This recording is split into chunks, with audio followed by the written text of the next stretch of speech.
Do you just want to introduce yourself to the room, please, Colette? Yeah, I'm Colette from Birmingham. Okay. I've got a full-time job, good position, but I've got a lot of free time as well, because I spent a lot of time just making sure my daughter was my priority, but she's now a doctor. So I've said to her, my job has been done. You're not old enough.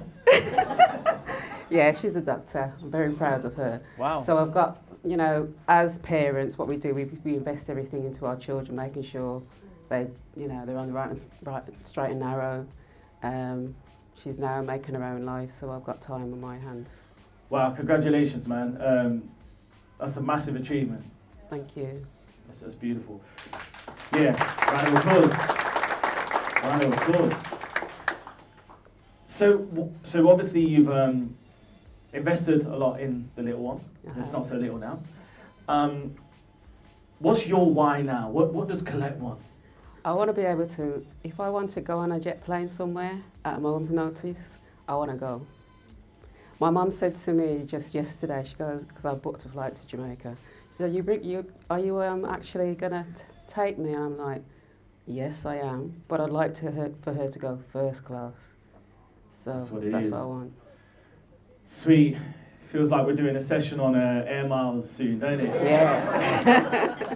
It's like a common theme.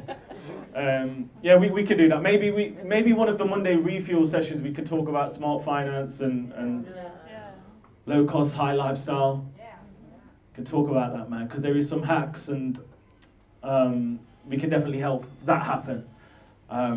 Okay, sweet. So that's your why now. Yeah. Where are you at in your journey in terms of rent to rent? I'm going on viewings, as many viewings as I can. I obviously started from the super conference, got on the deal, and I've been living, sleeping, breathing, rent to rent, doing my sourcing, trying to get those viewings, having my battles with the estate agents, but I'm still persevering. Okay, how many viewings have you completed? It's about 8 or 9, and I've had about 2 near misses with vendors. Sweet. Yeah. What do you think your biggest roadblock is to that elusive deal? My biggest roadblock is the estate agents, because I think I can get in touch. If I can be in front of the actual owner, I'll clinch that deal. And that's happened on at least one occasion. Okay, interesting. So how many times have you been in front of the owner then? Twice. Okay. Twice. How come only twice? Because most of my viewings have been through the estate agents. One of the conversations I had with the owner was through me doing a land registry. Got my daughter to drop it in the letterbox. 2 hours the landlord called me. And then the other one was going on a viewing and the landlord was about, and I had a conversation with him. No joy on open rent? No. In Birmingham, for some reason, you could get these one-liners about no corporate lets, no rent-to-rents. And what I find is that a lot of all the properties are on the different platforms, the same property on different platforms as well. What do you mean by that? So if I have a look on Zoopla, Rightmove and whatever, I'll also find the property on Open Rent, on Spare Rooms. Yeah, So that's probably because when you put your property on Open Rent as a landlord, yeah, you can tick for it to go on Zoopla and Rightmove, etc. yeah, So you want to contact those people on Open Rent initially, or get direct to vendor. I mean, so Jody was talking about how he focuses purely on direct to vendor. yeah. In terms of his action level, do you think you've been doing that so far on Open Rent? Not 200, but yeah, I've been blocked twice already. Okay, so you're kind of doing your bit. Yeah. Okay. Okay, sweet. So here's my feedback. Yeah.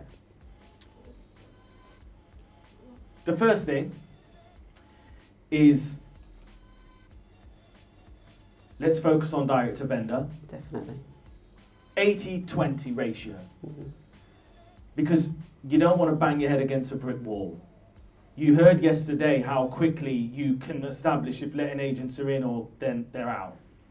You just want to get that out of the way. So I know a load of you are going to do that tomorrow, right? In terms of the letting agents, you're going to just quickly find out who's in, who's out, and then you're going to keep it moving, right?